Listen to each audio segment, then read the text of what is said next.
It is that time with the holidays approaching. Christmas is right around the corner, which means get your Christmas pajamas on, put your slippers on, relax, and enjoy a nice episode of the Kirby on Sports podcast. As always, big thanks to our sponsors, PM Plus Reserves, Shenandoah Primitives, Dr. Dave Leadership Corporation, Mark Francis with Icon Real Estate, Barrett Pest and Termite Services, and our brand new sponsor, Shenandoah Music. On this episode, we'll touch on the greatest comeback in NFL history by a quarterback who has done it before. We'll talk about the Ravens and the Browns, and we'll briefly touch on a few other games. Then, wrapping things up, recapping the World Cup final. We got a very special guest this week as Dan and Carlos are unavailable this week, but we are looking forward to bringing you another great podcast. It all comes your way next. The Kirby on Sports podcast.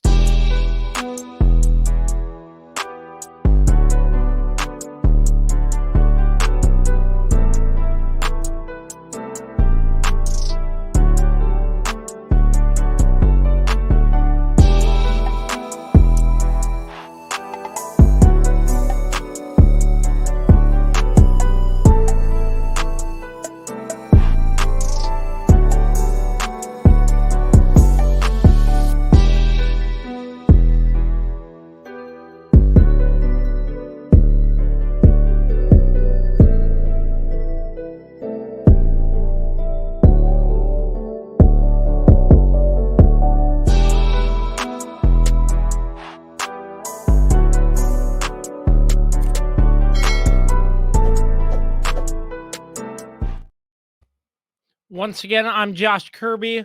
This is the Kirby on Sports podcast, streaming on all streaming platforms. Our YouTube page, please like, comment, and subscribe. I have a very special guest, my good friend who just wrapped up his final year of college football in 39 total games played with 69 total solo tackles, with 66 assisted tackles, with 4.5 sacks on his career for a loss of 39 yards. And his career was pretty great. Unfortunately, some injuries cut it short. But my guy joins me today, Michael Perry. What's up, bud? Hey, Josh. What's up, man? Thanks for having me on. How you doing? Oh, I'm doing great. Yeah. No, you said I cut short. Actually, I played in all 11 games somehow, but Well, I didn't. I meant cut short because you had a promising career, but unfortunately, the injuries. First and foremost, I mean, playing for the UC Golden Eagles. I mean, Division II, correct? Yeah. Yeah, Division II. I mean, a whirlwind season, a lot of emotion there, I'm sure. And with the injuries, playing through an injury with a club, how'd your season go as a whole? Yeah. So it was strange. So I was playing middle linebacker, which I've never played before. We got a new coaching staff, changed up the defense and everything. For the first 4 years, I played outside. So it was an adjustment for me there. In the spring, I had some time to adjust, and I was feeling good coming into the fall, starting at the middle linebacker position. And we're having a scrimmage in fall camp, and I tackle our running back. And the next play, my thumb is extremely loose in my glove. And I'm just like, what the heck just happened? And the adrenaline and everything, I kept playing like 3 or 4 plays after. And then I walked off to the sideline, and the athletic trainer was like, you need to get this checked out. Ended up going to the doctors, broke the bottom of my thumb. It's actually called a Bennett's fracture. It's actually the same thing that Dak Prescott had. But I could play through it because I'm a linebacker. And they wanted me to get surgery, and I would have had to miss 4 or 5 games of my senior season. And I said, no, I can't do that, doc. So he said, okay, you can play with a cast on for about half the season, and then you'll take it off. And I was like, okay, that's fine. So I played with a cast on for about 4 to 5 games, played decent, didn't play my best. It healed up, but it healed up incorrectly. So I just got surgery on that. And then on top of that, around the 6th or 7th game of the season, we were playing Glenville State. And I was running, chasing the running back, and I felt my right knee pop. I'm like, hell, here we go again. Because as you know, in 2019, I had ACL reconstruction with both sides of the meniscus repaired. Turns out I tore my medial meniscus, and then I just got that surgically repaired today. But miraculously, I played in all 11 games, and it was a good season. We went 6-5. We have a lot of young guys. We only had 2 returning starters on defense, but the heart of the guys were unmatched, and we played hard every game. So the future's bright for Charleston. Well, the future's bright for Charleston indeed. I heard potentially Coach Michael Perry. Oh, okay. Maybe. I'm going to be a graduate assistant in the spring to dip my toe into coaching and still be around the guys.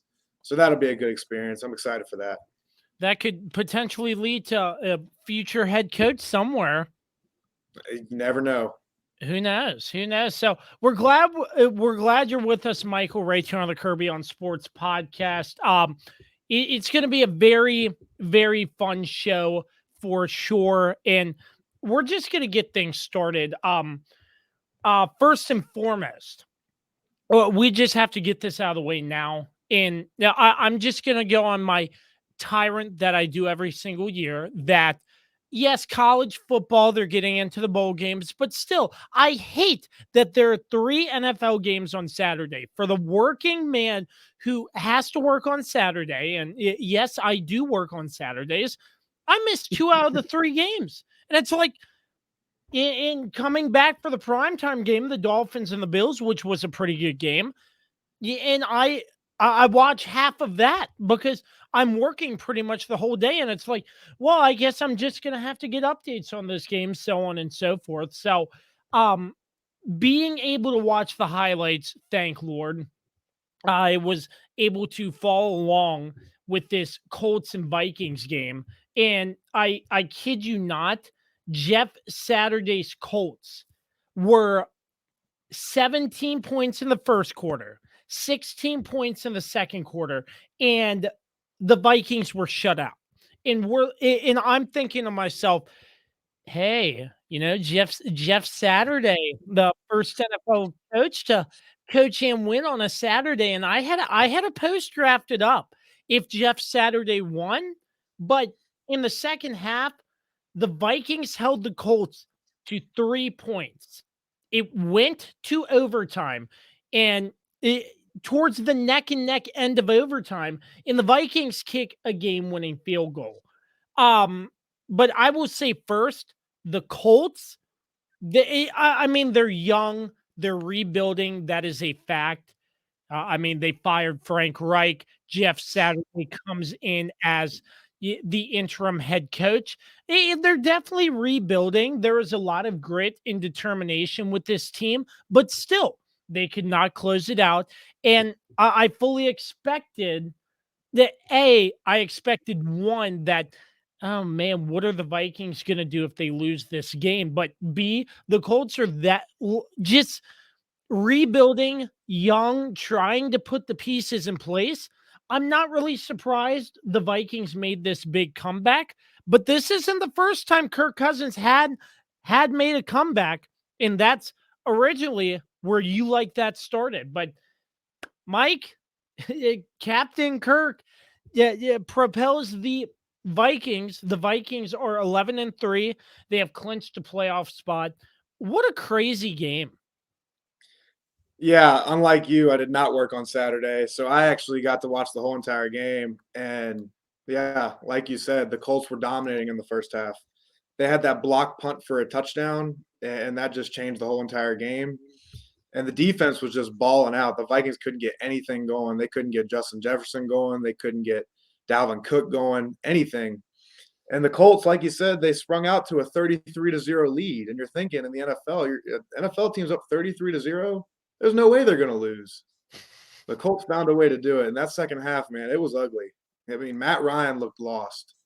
Matt Ryan looked like he was seeing ghosts.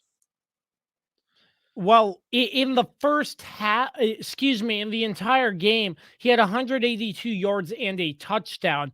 I really feel like for the Colts, they could have gotten the running game more established. Zach Moss, their leading rusher, with 81 yards, and Deion Jackson with 55 yards. It definitely didn't help that Jonathan Taylor wasn't in there in the mix. Obviously, he's on the IR, just announced, and he's out for the rest of the season. So I feel like that was a major key that the Colts didn't have that much of a great running game because of Jonathan Taylor, but still, 171 total rushing yards. But still, I feel like they could have established it that much more. Yeah, they should have been definitely running the ball more. And like you said, Jonathan Taylor going out was a big loss. And as soon as that happened, you kind of just felt the Colts just the air let out of the sails. They didn't really know what to do. And I don't know what it is, but the Colts don't throw the ball down the field. I don't know if it's because of protection or if it's because Matt Ryan can't do it. I mean, they were having success throwing the ball down the field in the first half. He was completing these 10, 12-yard passes, and they got a massive tight end that they can throw to. And they just the second half, they just didn't do it. And credit the Vikings. They made adjustments. They got the halftime speech from Coach O'Connell, and they were ready to play. And you could feel the momentum shifting, and you could feel that the Vikings were going to win that game. And the time was not on the Colts side, which was crazy because they were up 33-0, and it was unbelievable. And it was really hard to watch if you're a Colts fan. Yeah, I mean, just looking at it, they were just going back and forth, and in overtime too. It's like, are the Colts going to stop the Vikings? Are the Colts going to drive down and score? They had numerous opportunities to do so, but it just didn't pan out in their favor. And just looking at this Colts team and how tragically they lost because of the fact that they got upset, the greatest comeback in NFL history. Kirk Cousins and Kevin O'Connell, they're not unfamiliar with the Kirk Cousins comeback because it happened in Washington when Tampa Bay came to town that one year, a massive comeback. But for the Colts here, what do they do? They God, that's a tough question to answer right there. I mean, that is just a heartbreaking loss, and they need to go back. They really need to look at the offense. I mean, the defense played well. They played well in the first half, and allowed 0 points. And they have a good defense. They got Stephon Gilmore. I know they lost Shaq Leonard, but they're still managing, to stop the run and the pass. They're doing great on that, but you got to look at the quarterback play. I mean, they keep starting Matt Ryan. I just don't think he's the guy. I know their backup is Sam Ellinger. He's pretty good. I think they should give him a shot. But I mean, you got to Matt Ryan's just not getting it done. I mean, he had a close game with the Cowboys. What was it, a 2-point game at half? And then out of Yep. nowhere, they just got blitzed in the second half. So they're really struggling in the second half. And Oh, it was a fourth quarter blowout there. Yeah, I don't know what Jeff Saturday can do. I really don't know where they go from here. I mean, they just got to, forget about it and get on to the next game. But that's a tough one to forget about. And for the Vikings, I think we need to put some respect on their name. A lot of people are saying, they're not this, their point differential's this and that. But they came back from 33 points down. That's impressive. There's not a lot of teams in the NFL that can do that. Yeah, I won't name names, but a certain somebody texted before that comeback saying the Vikings are frauds, and I'm not gonna name that individual, but right after they ended up coming back, I was like, wow, Yeah. incredible. So they're 11-3. I still think the Vikings are under the radar, and this could be a team who makes a deep playoff push because this Vikings team in years past, they haven't been so good. And when they did make it to the playoffs, like, that one year where they were playing at the Golden Gopher Stadium, Blair Walsh misses that chip shot field goal to almost beat Seattle, but he misses that. You That have was the a long mini time ago. Yeah, you have the Minneapolis Miracle, Stephon Diggs, when he was with Minnesota. Then they only put up 7 against Philadelphia, who ends up going to the Super Bowl. So the Vikings have had playoff experience, but yeah, I just think this year could be their year. They go deep in the playoffs. I think if they do, the way they got to win the games is in shootouts. They got all the weapons on offense. They got Justin Jefferson, Dalvin Cook, Adam Thielen. They need to get him involved. If they want to win playoff games, they need to get Adam Thielen involved. This is a veteran guy that they have, and they're just not using him. I just don't understand. I know he's frustrated. The announcers were talking about on Saturday how he's extremely frustrated that he's not getting the ball, and I'm not sure what's going on there. And the young wide receiver stepped up as well for the Vikings. I can't remember his name off the top of my head, but he stepped up. And yeah, like I said, their defense is bad. There's no way around it. Their defense is bad. So they're going to have to win these games if they go to, try to make a playoff push. They're going to have to win them in high scoring games, I think. So, yeah, my thoughts here is the Jeff Saturday acquisition from the get go. I feel like was very questionable. Yes, he has driven some passion into this team. It shows, but still, yeah, I don't really envision Jeff Saturday there for the long term. Do you, Michael, think that Jeff Saturday will be there beyond this season? And if not, who do you think the Colts pick up next as head coach? That's a good question. I think maybe the only reason he might stay is because of the rich history he has with that organization and how much he loves it. And he was a superstar when he was a center. Um, like you said, I think he gets the guys going. I say they give him another chance. Give him some weapons. Give him a new quarterback. I say they give him another chance. It would be interesting to see because Jeff Saturday and Peyton Manning were, that Colts history. Peyton Manning was there for so many years, and Jeff Saturday was always his center. When Jeff Saturday ended his career in Green Bay in the Pro Bowl, he went over to the AFC side to take one snap, give Peyton one snap, which I was remember pretty that. cool to see. I know a lot of people were bashing the acquisition of Jeff Saturday, but the after the Colts beat the Raiders, I'm like, Jeff Saturday. And yeah, Yeah. I think it's just cool to see him back in Indianapolis. And he, I don't know where things go, if he even has a career in coaching, or if he doesn't end up getting picked up by Indianapolis, if he gets picked up elsewhere, maybe as an offensive or defensive coordinator or an assistant or something of that nature. Yeah, I agree. I mean, this is a guy, I mean, it takes a long time to change culture. It doesn't take, it can take 5 games, but usually it takes a longer time. It's like I think they should give him another chance and see where they go from there. They just need some talent on offense. They got Michael Pittman. He's a great player. They got the big tight end. Jonathan Taylor's obviously a bell cow. I think they need to establish their identity on offense is to run the ball. And when they do that, I think they win games.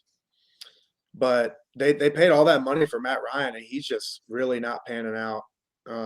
He's frankly looking old out there. So I don't know what's next for the Colts, but maybe they can finish their what's the remaining schedule like? The remaining schedule for the Indianapolis Colts, let's go down the list here. They will be playing Monday night against the Los Angeles Chargers, who beat the Titans last week. Then they will be playing the Giants in week 17. Then week 18, the Texans. See, all those teams are good. I mean, even the Texans, they're a one-win team, but they're taking these teams all the way down to the wire. The Like Chiefs, the the Cowboys. Chiefs. Exactly. So I mean, it's looking tough for the Colts right now. So, Michael, you mentioned culture change and stuff. I'm not sure if that really applies in college football or anything like that, but you're on the sidelines, you're getting play calls from coaches and stuff. I mean, if you have a bad season and you're trying to establish good culture, what's that like from the inside? You just got to really stay positive, believe in the process. Like I said, it takes time to change culture. You got to buy in. Buying in is the most important thing. Even if it's not working out in the beginning, you have to buy in and believe, hey, it's eventually going to work out and we're going to, turn the tide of this, bad spell. And you can see that with the Detroit Lions. Yeah. Oh yeah, the Lions too. We will get to them later, but the greatest comeback in NFL history as the Vikings beat the Colts 39-36. That's the first game. When we return, well, unfortunately, we're going to have to bring up the Ravens and the Browns because Michael is a Ravens fan. So we'll get his thoughts on that and so much more. We'll be back right after this. For sports fans living in condominium and homeowners associations, as well as business professionals, when you need a reserve study, PM Plus Reserves has been in business since 1990. Their studies are accurate and easy to understand. Check them out when your association needs a study. www.pmplusreserves.com. You can also contact them at 703-803-8436. Once again, www.pmplusreserves.com. Is it finally time to upgrade your home's interior? How about with an authentic farm table made locally from recycled barnwood? Shenandoah Primitives, based right here in Winchester, Virginia, makes farm tables, benches, tables, coffee tables, and a long list of other items for your home decorating needs. At Shenandoah Primitives, function and style are combined for great furniture that will last generations. If you're interested in combining the industrial look of metal with wood, or considering something incredibly unique with a live edge, Shenandoah Primitives turns those ideas into reality. Thinking about a mirror, wine rack, or other accent piece for your home, Shenandoah Primitives can assist with that as well. As a local small business, Shenandoah Primitives is happy to work with each client for a custom design or schedule an appointment to come out and view current inventory. Local, high-quality, handmade items can be found at Shenandoah Primitives. Find us on Facebook and Instagram or visit us at www.shenandoahprimitives.com. Once again, that's www.shenandoahprimitives.com.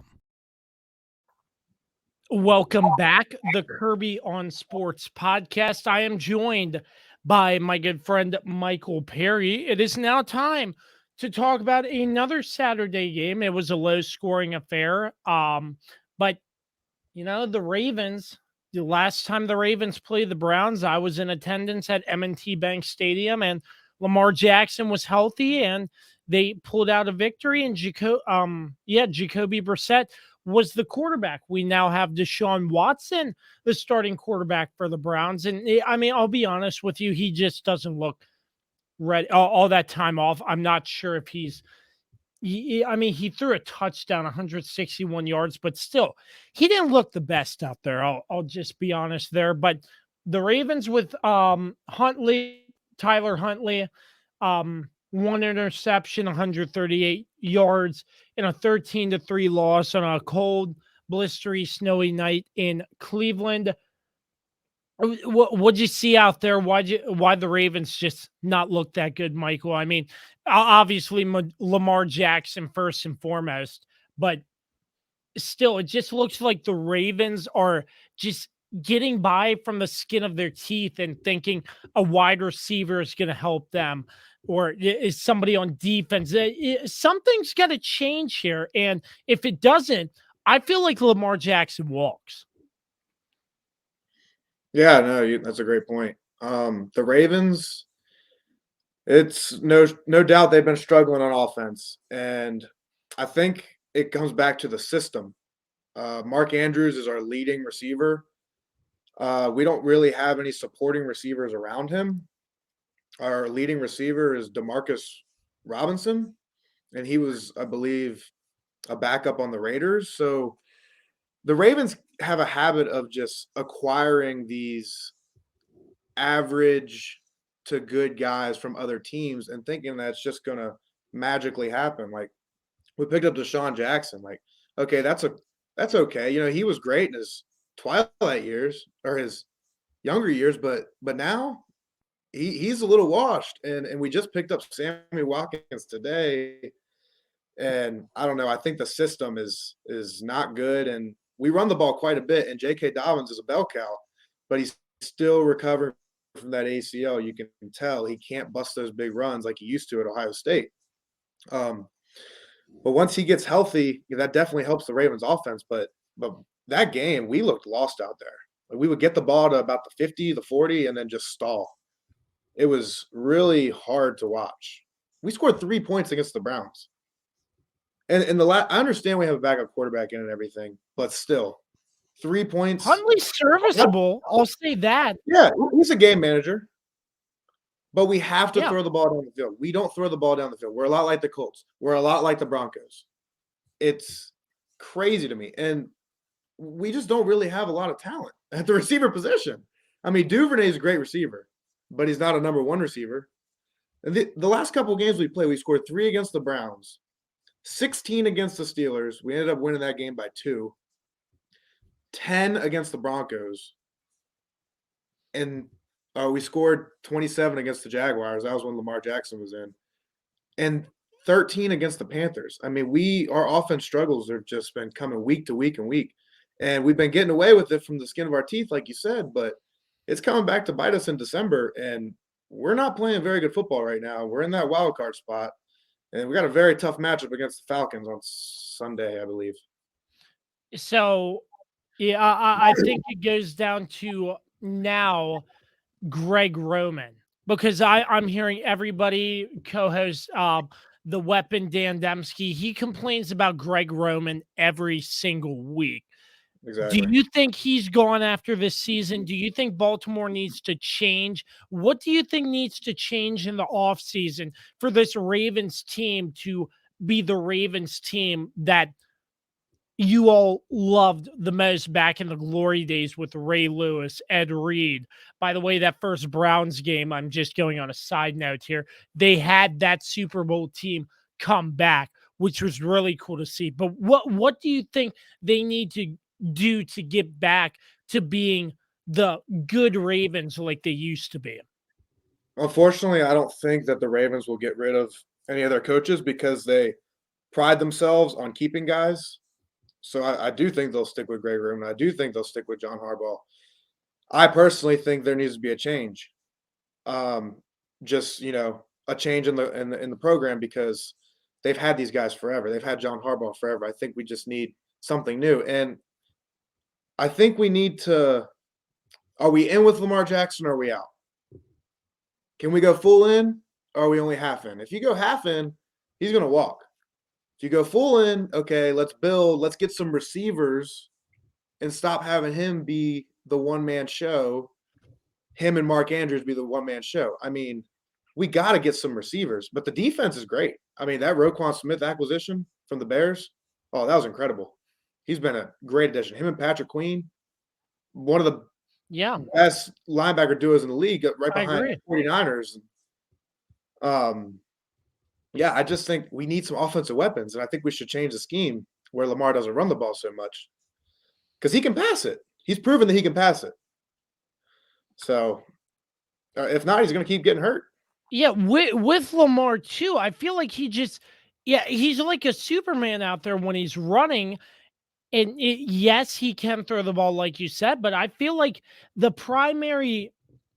every stat line I've seen when we've covered a Ravens game in the past, Lamar Jackson was the leading rusher, and he had minimal passing stats, which would help the Ravens. But yet, if Lamar gets hurt, but that comes again. That's the system that they run. Correct. They need to switch it up. Yeah. I agree with that, like you do. Go to a spread.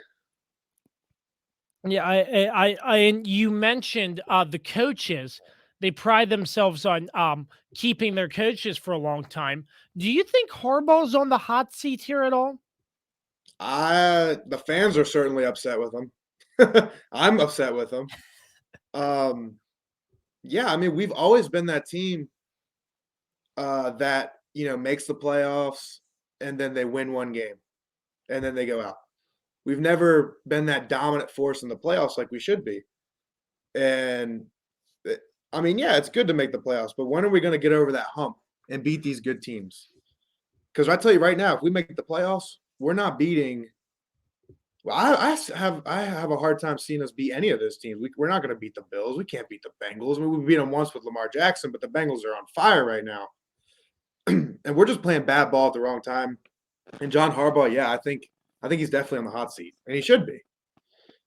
I watched an interview with him today, and he was just making excuses about the 3 points scored against the Browns. Oh, we had a bad day. We try to have good days.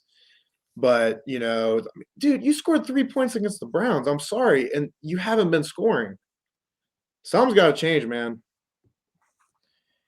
Yeah. And yeah, I mean, when your leading receiver is Mark Andrews with 31 yards, I mean, they could have done a lot more, I feel. But with Huntley and the cold conditions and, like you said, the formations they're in, I mean, there needs to be some sort of change, or Yeah. Lamar is going to walk. Yep. I agree. And it's harder too. I want to get your thoughts on this. Dan's brought up Lamar is working through negotiations without an agent, which makes things harder. What's your perspective on the whole Lamar Jackson contract situation? I just think the Ravens don't know what they want out of him. They don't know if they want to commit to him for a long term or not. And it might be affecting his play that he doesn't have a contract. And I don't know. It's a mess over in Baltimore right now, Kirby. Yeah, but one thing's for sure, the Ravens have a great facility, great stadium, great fan atmosphere, better than another stadium down I-95 South, but we won't get into that right now. But the Browns defeating the Ravens 13-3. When we return, we will bring you the drive, talking about some other matchups that we liked from this past week in the NFL in a brief, quick format. Trust me, it won't take an hour and a half, folks. We'll be right back. Hey, sports fans. Thank you for listening to and supporting the Kirby on Sports podcast with founder and host Josh Kirby, along with lead contributor Dan Dembski. Like, subscribe, and give them a 5-star rating wherever you get your podcast from. My name is Dr. Dave Miles, founder of Dr. Dave Leadership Corporation. Our company helps leaders build engaged and productive teams. Exclusively for listeners of the Kirby on Sports podcast, you can take an opportunity to discover your primary communication style and learn more about effective communication with others. Text Kirby to 757-903-0743 for your free copy of the Working From Home Communication Assessment, where you'll learn your primary communication style, how to better communicate with others not like you, and tips on working remotely based on your personal communication style. 10 minutes, tons of resources. Learn about yourself and your team. Again, text Kirby to 757-903-0743 for your free assessment report today. I'm Dr. Dave Miles, founder of Dr. Dave Leadership Corporation, where we help you and your team be more engaged and productive by understanding each other better. Back to you, Josh. Welcome back to the Kirby on Sports podcast. I'm Josh Kirby, joined by my man, Michael Perry. It is now time to bring you The Drive, sponsored by Barrett, Pest, and Termite Services. Bed bugs. The only thing creepier than thinking about them is actually having them. Trust me, you don't want to have them. Locally owned and operated Barrett, Pest, and Termite Services can keep you from having bed bug nightmares and infestations. Call 540-340-3922 to schedule your free inspection and consultation. If bed bugs are already in your home, we'll get rid of them so you can rest easy. We also specialize in keeping homes and businesses free of other pests, including rodents and termites. That's Barrett Pest and Termite Services, 540-340-3922. All right, Michael, the first game that we will be discussing, and it's a game that I was absolutely disgusted to see because I picked this team to win, and last I checked, it was tied. The game was tied, and Bill Belichick and the New England Patriots, and I'm just saying Bill Belichick because Bill Belichick is a storied head coach who has won multiple Super Bowls. You would think that this team is being coached well. And I guess somehow, some way, tied at 24, and there's no time left, deciding they want to lateral it around and try to make a game winner or something. Tied at 24, why are you lateraling the football? And I'm looking here and I just see, and it's crazy to see. I'm not sure who was credited with that. Yes, Chandler Jones. I'm not sure if that was considered a fumble or something, but the receiver, and you might have to fill in his name, Michael, because I might not, I don't have his Jacoby name off the Myers. top of my head. Jacoby Myers. He runs backwards and throws the ball clear across to the middle of the field, and Chandler Jones is right there. He stiff arms Mac Jones, and he takes it in for a touchdown. Michael, as a football player, being on the sideline during an event like that where a tragic mistake happens, what is the emotion like on the sideline? Because I'm sure a coach or somebody screwed something up, and there was no communication that led to the Raiders defeating the New England Patriots in what was a very, very bizarre finish. And afterwards, I was talking to my father. I was like, did you see that? That was the most ridiculous thing I have ever seen in my years of watching football. Lateraling it backwards, tied at 24, where you could have just slid down and took your chances in overtime. And I saw the Bill Belichick press conference. I mean, those pressers, he shows no emotion, but deep down inside, Bill Belichick was pissed off. Yeah, as he should be. And like you asked, the emotion on the sideline, you're shocked. You practice the whole week for these scenarios, and to botch a play up that bad, you're just shocked, disappointed. But if you're the Raiders, you're obviously happy and shocked as well. But the thing is, I think they were trying to run. They ran Ramondre Stevenson on a draw play, and he gained a bunch of yards. And I saw some coaches on the Patriots sideline saying, "Go down, go down." And he didn't go down, and then he decided to pitch it to Jacoby Myers, who's about a yard or two behind him. And then, they're both young guys. Myers comes back, tosses it to Mac Jones, like you said. And by the way, Jacoby Myers got absolutely decleated by Max Crosby. I don't know if you saw that video. I did not. He got, oh my gosh, he got absolutely decleated. And Jacoby Myers claimed that he didn't see Chandler Jones, and I can honestly understand why. Chandler Jones was hiding in the middle of the Raiders logo. So I could, that's true. And the Raiders logo is black. What'd you say? That's true too, hiding in the Raiders logo. But like you said, it's tied. You don't need to make a play. They were just trying to be heroes, the young guys. Mac Jones, you gotta make that tackle. No, I'm kidding. That's a big dude. But he got trucked. He got trucked. Oh, he did. But let's talk about. But Nick Saban must not have been teaching him how to tackle. But let's talk about the play before, or the touchdown drive before that. Derek Carr throws a perfect pass to Keelan Cole that is iffy if he got his feet down. There was no indisputable video evidence. That was an unbelievable. Looked out of bounds. Was it? It looked out of bounds from what I saw, but I honestly couldn't tell because of the cleat and the white. I really couldn't tell.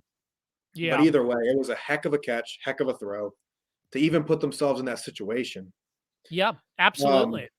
Yeah. So I just think, Ramondre Stevenson was trying to make a play. Jacoby Myers trying to make a play. And let's say it worked out. What if Mac Jones caught it and then Ramondre Stevenson got behind the defense and Mac Jones threw a bomb like kind of a flea flicker and they won the game in a touchdown? Then what would we be saying? We'd be saying, what an incredible play by the Patriots. Yeah, but we'd also be saying, what are they thinking? But no, there's the worst play in NFL history is what everyone's saying. And I can't blame him on it. It was truly unbelievable. And I watched it live, and I was sitting there with my father, and he was like, "What the heck just happened?" It was insane. You see I mean, Julian Edelman's reaction? yeah, yeah, I saw Julian Well, Edelman's he wasn't happy. I'll say that. no. He wasn't happy for sure, but I mean, But you gotta think that sums up the Patriots season. You gotta think the locker room over there and everything is just kind of disjointed and out of place. You got Matt Patricia over there calling plays, and then you got Joe Judge. I mean, those well, guys here's the narrative. Here's the narrative. Joe Judge had a stint in New York. That didn't work out. The Giants, obviously, he gets fired. Matt Patricia has a stint with Detroit. Yes, beats the Patriots. He gets fired. It's the Patriots' narrative to bring back their old coaches who fail as head coaches and think that works out. Yeah. What? I mean, Matt Patricia is a defense-based guy, and it was an offensive play. Yeah, And he's I'm calling talking all the Yeah, I'm talking to people like Matt Patricia. Why he has no business calling the offense? It's like, and he has a catchy title, the offensive assistant, or excuse me, the director or something, specialist. I Yeah. don't know, but it's like you're a defensive minded coach. And something like that, people are blaming Patricia for. But that's the Patriots narrative. They bring back their old coaches who fail as head coaches in the league. You're absolutely right. And I just think the word is lost. I think that whole staff is lost. So that's all I got to say about that. Yeah. Yeah. Let's move on before I waste more brain cells talking about how crazy. It's crazy, isn't it? Yeah. Because the Patriots and Tom Brady, we're like, this team is amazing. And they're the force all these years. And now these past 2 seasons, they've been taken back down to earth. And it's really crazy. Moving on to the next game, the Detroit Lions are at 500. I love that team, Kirby. Well, what a crazy game. The Jets are also at 500 with that loss. Zach Wilson was in at quarterback. It was a pretty close game. Hats off to Zach Wilson for making that ginormous throw on 4th and a mile and just completing it. 1 second left. Unfortunately, a missed field goal going wide left, but still, the Jets tried to get back in it, but the Lions, they're showing grit, they're showing tenacity, and they are showing determination to get back to the playoffs. And they're on fire at just the right time. The Detroit Lions, 500, and it now looks like their first one against the Commanders isn't that bad anymore. Man, the Lions are on fire. You do not want to play this team if they make the playoffs. Oh, yeah. Dan Campbell has got those guys rolling. He's biting kneecaps. I mean, those guys are bought in. They got a gritty defense, and the play calling is just incredible with the 4th downs and the ballsy play calling. A week ago against the Vikings, they did the pass to Sewell. He gets the first down and seals the game. And then they fake a punt that game too. And then this game, 4th and inches, they throw it to Brock Wright for a touchdown on a little tight end. He's acted like he was blocking and he snuck out and the Jets were lost. I mean, Dan Campbell has got these guys rolling. I mean, and you do not want to see this team. Like I said, they 1-6 and now they're 7-7. It is unbelievable what they're doing. Jared Goff's playing very well. He surprised me. Yeah, Jared Goff is doing well. And now look at Matthew Stafford looking now. Who won that trade? Yeah, exactly. Before we're late, the Rams won that trade. Jared Goff sucks. Now the Rams did win a Super Bowl. Yeah, correct. Correct. And that was last year. But now this year, yeah, the Rams put in all their chips. We all know that. They were at the casino. They went all in. They traded away everything to get everything to win that Super Bowl. But now, in the long term, Jared Goff seems to be doing a lot better. And unfortunately, Matt Stafford's hurt right now, and you got Baker Mayfield in a Rams uniform. Yeah, and that offensive line for the Lions is unbelievable. They're one of the best in the league. I have to shout out my boy on defense, number 79, John Kaminsky. He played at Charleston, played it there 2018. I played with him my freshman year. He was a senior. He was a force on the field. It was unbelievable how good he was. And he got drafted by the Falcons, didn't work out there, and now he's starting for the Lions and Dan Campbell.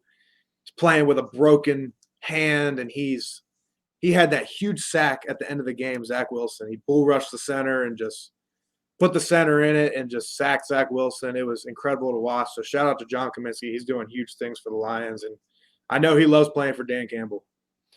Yeah, I mean, we've talked about him multiple times. It's just pretty cool to see a guy from such a small school like that. I mean, Charleston is pretty big, but not like a Power 5 school or something Yeah, like exactly. that. Making a big impact like that in the league. And there's another guy on the Colts, Mike Strachan. He's a wide receiver, 6'5", 230 from the Bahamas. I played with him for 2-3 years, and he's an incredible talent as well. So shout out to him as well. Wow. Well, but yeah, these awesome. Lions, Kirby, these Lions, man, I think they win out. I think they make the playoffs, and I think they beat the Vikings in the first round. I'm calling it. Well, they beat the Vikings once this year. They would play the Vikings, wouldn't they? As it stands right now, the Commanders would be playing the Vikings. Okay, well, let's bump out the Commanders and put the Lions at that 7th spot. No, I'm just saying as the playoffs look right now. Yeah, but if the Lions sneak in, they would be playing the Vikings, correct? I think so, unless anything changes with the Vikings record. Yeah, I'm calling it now. They win that game. All right, we'll clip that and save that for just in case, a viral post. Last but not least, on the drive, the Jaguars show grit, defeating the Dallas Cowboys. Man, what a great game! And Dak Prescott throwing that pick six. Yes, Dallas. You know they're. I'm not going to say they're a bad team because of this. They're still 10-4. They clinched the playoffs because of the Commanders' loss on Sunday night. But you got to rush the ball a little bit more in my mind. Tony Pollard had 75, Zeke Elliott 58. The 1-2 punch there, if they get that going a little bit more, this game might have changed. But Jacksonville showing great strides. Trevor Lawrence had 4 touchdowns in the game, all to Zay Jones. Zay Jones just balled out.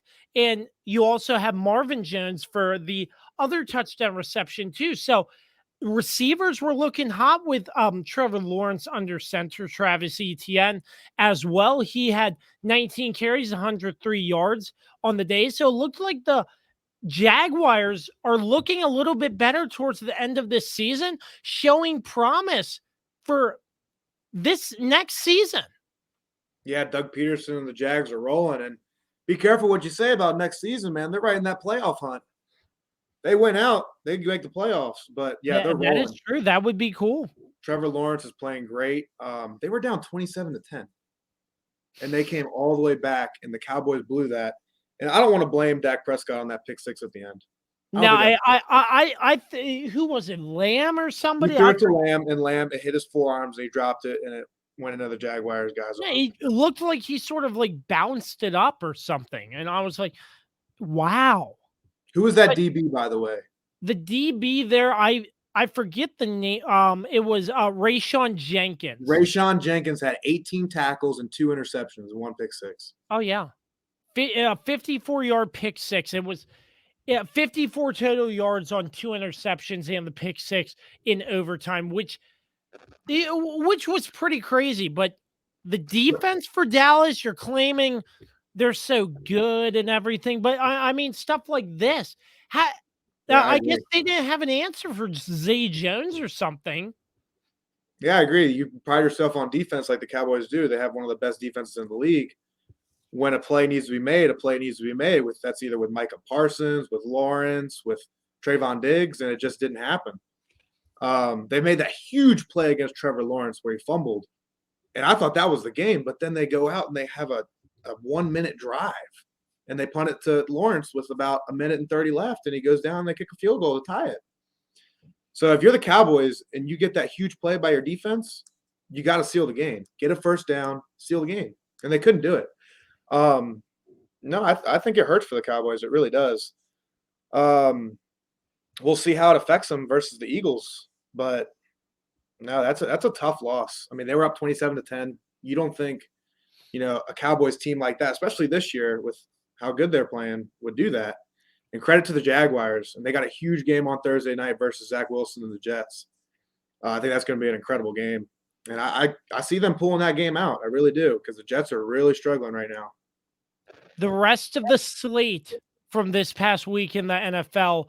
On Thursday, the 49ers defeat the Seahawks 21-13. On Saturday, in the snow, what a crazy game that one was. The Bills over the Dolphins, a game-winning field goal, 32-29. The Commanders on Sunday night falling to the Giants 20-12. The Saints over the Falcons 21-18 in a very competitive matchup. The Steelers over the Panthers 24-16. The Eagles by 5 over the Bears, and we might have to look out for a potential injury that has been reported on the news by Jalen Hurts. That's going to be interesting as the Eagles face the Cowboys this next week. The Chiefs in overtime over the Texans 30-24. The Broncos over the Cardinals, both teams 4-10 after that game, 24-15. The Chargers over the Titans 17-14. The Bengals coming from behind to defeat the Buccaneers 34-23. And the Packers over the Rams 24-12. That was the drive presented by Barrett, Pest, and Termite Services. When we return, we'll talk about the World Cup final between Argentina and France. Could this have been one of the greatest World Cup finals ever? We'll find out next. Hey there, this is Mark Francis of Icon Real Estate. If you have any real estate needs in the Winchester surrounding area, including West Virginia, give me a call. I've got extensive experience, been in the business for almost 20 years, and would love to help you out. Track me down at Icon Real Estate, iconsells.com, or even give me a call, 540-247-1527. Again, Icon Sells, ICONSELLS.com, and I would love to chat with you and help you out. Give me a call. Once every 4 years, a great event comes on the television waves, the World Cup final. It all came down to Argentina and France. And once again, a big thanks to the Swiss Army knife, Carlos Martinez, for running the World Cup show for us on the Kirby on Sports podcast. You can check those episodes out on the Kirby on Sports podcast, www.kirbyonsports.com, and all streaming platforms. But my goodness, what a game for the books. We will break it down like this. Lionel Messi in the 23rd minute, a penalty kick to get Argentina on the board, 1-0. Then Angel Di Maria in the 36th minute, 2-0. And after that, 2 subs by France and yellow card by handed to Fernandez for Argentina. Then halftime, 2-0. It looks like Argentina pretty much could take this. Then, not one, but 2 goals in the 80th and 81st minute. 80th minute, a penalty kick because of an Argentina handball, if I remember correctly, which was huge. Handball off the elbow, I believe. And then right after that, Kylian Mbappe comes back. And we'll get into Mbappe a little bit more, but ties it up 2-0.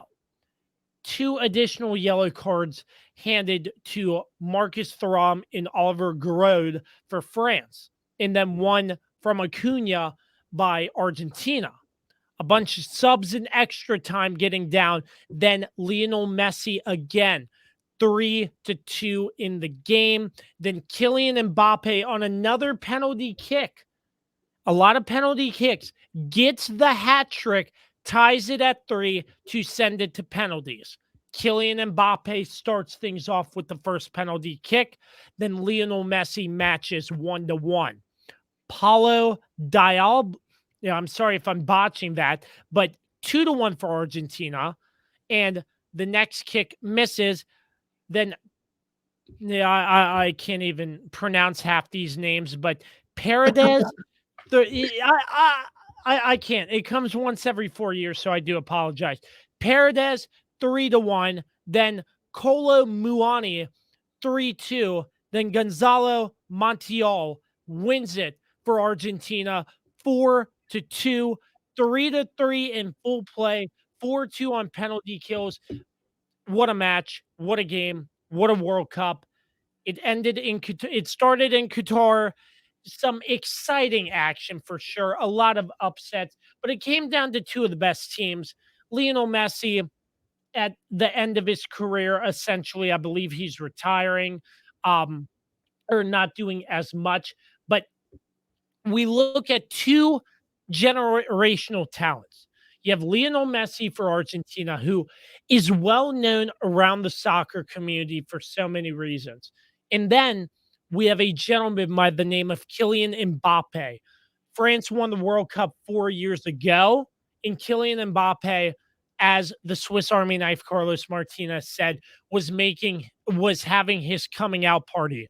This year, this World Cup, it goes to show Kylian Mbappe could be a generational talent for years to come in the soccer world. But Michael, what an incredible World Cup. Yeah, the whole World Cup was incredible. I mean, we started out with Saudi Arabia upsetting Argentina, and then Netherlands. Well, don't forget about USA England. That was a great match too. The whole world watched, Absolutely.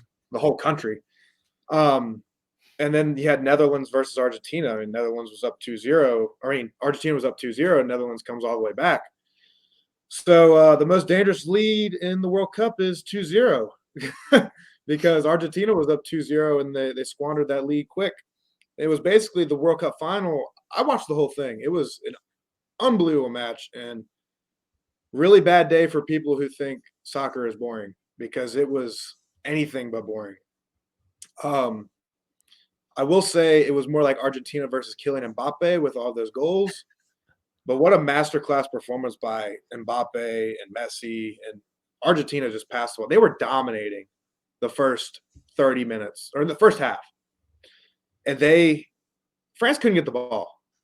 And the France manager decided to take out Olivier Giroud, which was a huge substitution, and another guy, I don't remember his name, but he took out two of the huge starters to get something going.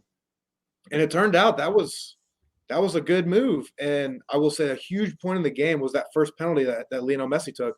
Dembele in the penalty box shoved one of the guys on Argentina, and it was a light shove, but the Argentina guy flew, and it was a penalty from there. And Dembele didn't have to do that. The defense was there. I think he panicked, and once that happened, that kind of got the ball rolling for Argentina. But what an unbelievable comeback from France. I mean, when it was 2-2 and then it was 3-2 in extra time, you just had that feeling that France was going to tie this game somehow, some way. And it was Kylian Mbappe on the penalty. And that second goal he made was unbelievable. He got the ball and he side kicked it right in the back of the net. And that goalie on Argentina is incredible. He got the Golden Glove. I mean, he's amazing at stopping penalties. So to get those balls past that goalie was an amazing match, man. I mean, probably the greatest World Cup ever, for sure. Yeah, I don't really have much else to say on that. It's got to be up there with one of the greatest sporting events ever. I would say. I mean, I would say, but there are a lot more.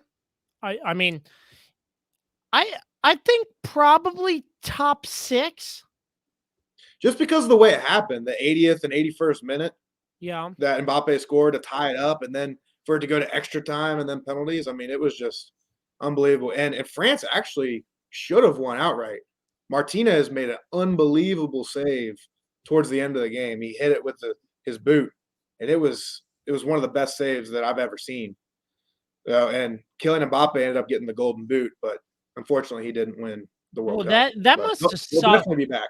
That must have sucked for him to go up there to get the golden boot, but not the trophy. But it's crazy in the World Cup just watching the award ceremony. And before I touch on that, I'm turning on because Sunday's big football day. Obviously, I turn on Fox. It's the World Cup. I'm like, is this going to wrap up in time before football starts? I was like, what's going to happen if the games kick off at 1 and we're still going through penalty kicks, which didn't happen. But No, it ended at 12:55. yeah, That was perfect. yeah, it was absolutely perfect. But I watched the trophy ceremony because I thought that was pretty cool. But it's just crazy how the FIFA does it. They have medals for the referees. They have all the awards, all those youngest player of the match, golden boot, all that stuff. Then they award the runner up and the champion with the World Cup trophy. But I like how they like recognize everybody in that instance for a big national stage like the FIFA World Cup. Yeah, Martinez got the Golden Glove on Argentina. I don't know if I didn't watch the award ceremony, but I saw on Twitter the little antic he did with the trophy. I thought that was super childish. I don't think he did that. I saw that. I'm like, I'm sure somebody else saw that, and I will see that on Twitter later on. Just act like you've been there before, Yeah. And I'm sure the Qatar officials were not happy at all. But credit to Argentina and Lionel Messi. I mean, greatest of all time. But when it's all said and done, maybe Mbappe will be the greatest of all time. I think he's only 20 years old. He's my age. He's 24, and 24, for him yeah. to score a hat trick, I don't know much about soccer. I'm not going to claim that I am a soccer aficionado. You can talk to the Swiss Army knife about any and all things soccer. But for me, just watching that game and 4 years ago, seeing Kylian Mbappe in the World Cup when France won, I'm like, man, this guy's pretty good. And if he can continue, Incredible. who knows where he'll be in 5, 6, 7 years. Yeah, and you got to think he's got 4 or 5 World Cups left in him. So who knows how many France can win? As long as they have a supporting cast around them. But just previewing next World Cup is in our country. USA was young this past year. USA was young this past year. Wait till 4 years down the line. Let's see what happens there. Hoping we can play well. It's what is it? USA, Canada, and Mexico? Yep. The World Cup? Yep. Yeah, USA, awesome. Canada, Mexico. Some major cities that maybe we can end up going to a match together. But still, just looking at the United States team, how young they are, I think Greg Berhalter has a great plan with this United States team. 4 years down the line, U.S. could make it pretty deep. No, I agree. It'd be very difficult, but I think they can do well. As long as they keep Pulisic. Yep, that is true. If they keep him, he was absolutely a key in that match as well. But Argentina, France, 3-3 in full time, going to penalty kicks, 4-2 in the penalty kicks as Argentina takes the crown in Qatar. That wraps up the World Cup coverage, and that wraps up another edition of the Kirby on Sports podcast. As always, you can check us out on all social media platforms and all streaming platforms, www.kirbyonsports.com. My man, Michael, it was a pleasure, my friend. I appreciate you coming on, and hopefully we can do it again soon. Yeah, for sure. I appreciate you having me. Yes, sir. You keep on doing what you do best, whatever comes your way next. I'm sure you will do great at whatever you do. But for Michael Perry, I'm Josh Kirby. Thanks so much for tuning in, and we wish you a safe and happy holiday season and a Merry Christmas. Until the next time you see us or hear us, we say so long, and thank you to all of our sponsors. As I forgot to mention them, I do apologize. PM Plus Reserves, Shenandoah Primitives, Dr. Dave Leadership Corporation, Mark Francis with Icon Real Estate, Barrett Pest and Termite Services, and Shenandoah Music. We say so long and peace out.